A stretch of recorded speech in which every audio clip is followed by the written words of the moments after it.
Hello students, welcome to Stenobuddies. The dictation will start in 5 seconds.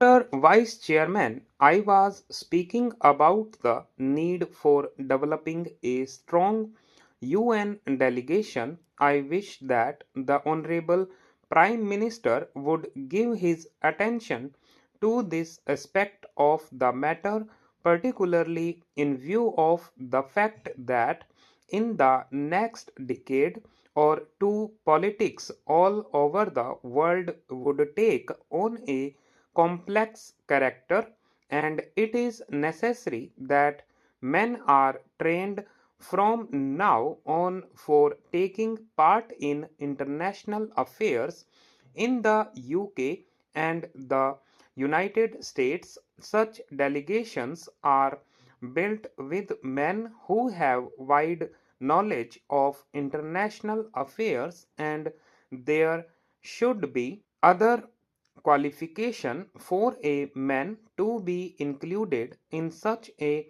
delegation. In this connection, I should also like to mention that it is time for government to develop sound conventions regarding the conduct of foreign affairs. In the United States, they have accepted the principle of bipartisan consultation on important affairs of policy. For example, when President Kennedy stood for election, President Eisenhower, even during the period of the conduct of the campaign of President Kennedy, kept him informed about major developments in foreign affairs.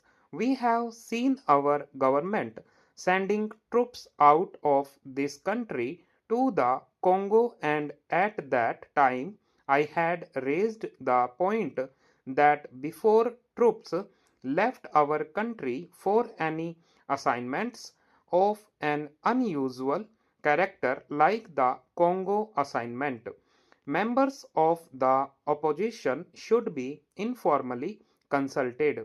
There will be no question of any leakage of information whatever if leaders in the opposition are consulted on important aspects of foreign policy.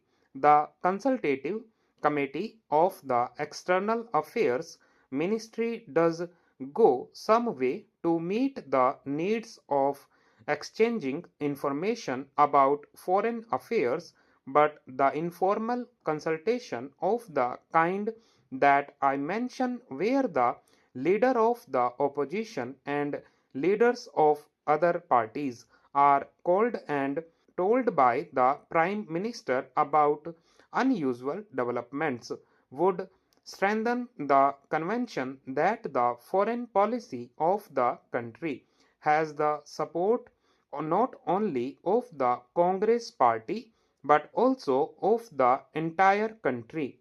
I was speaking about our external publicity, and it is a subject on which I think I can speak with some confidence, as I have been an old time newspaper man in this country. The material which is sent out to foreign countries is extremely and scrappy and useless. There is included in these messages some statement of what this minister was saying somewhere. We are trying to give publicity to ministerial activities, and it is inevitable that some such publicity should be given because ministers are in charge of the government, but one abroad does not get a real idea of what is happening in the country.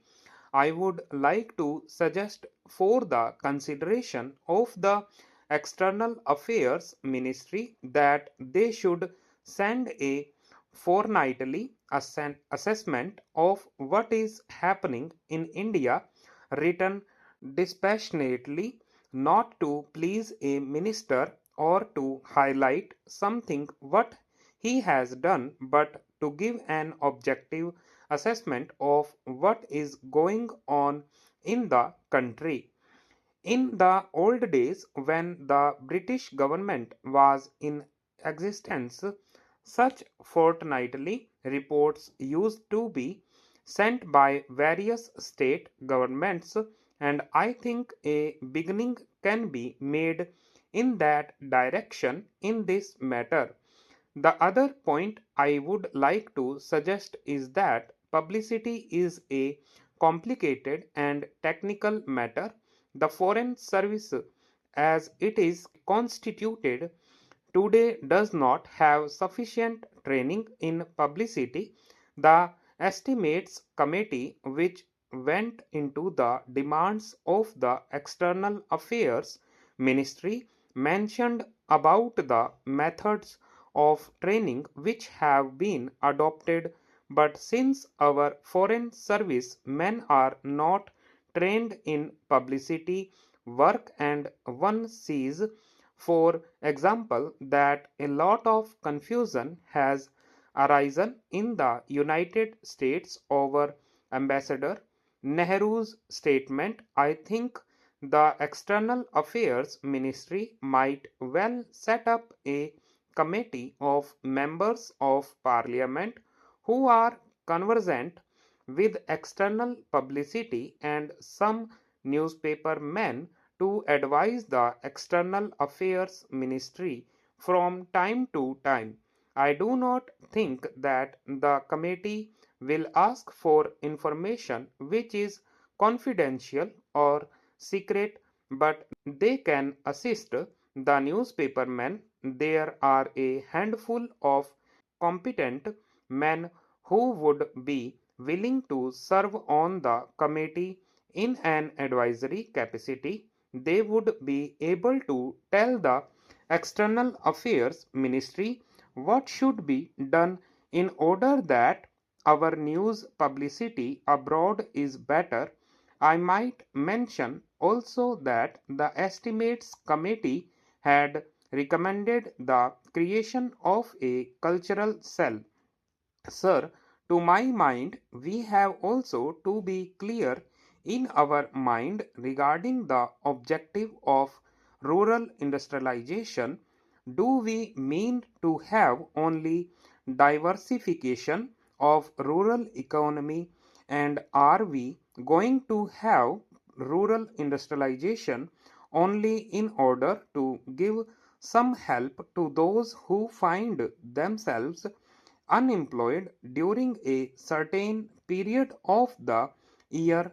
Are we aiming at utilizing local resources and meeting local needs through diversification of rural economy, or have we a more fundamental objective in mind when we are trying to industrialize the rural areas? Without this, I am afraid rural industrialization will not be possible.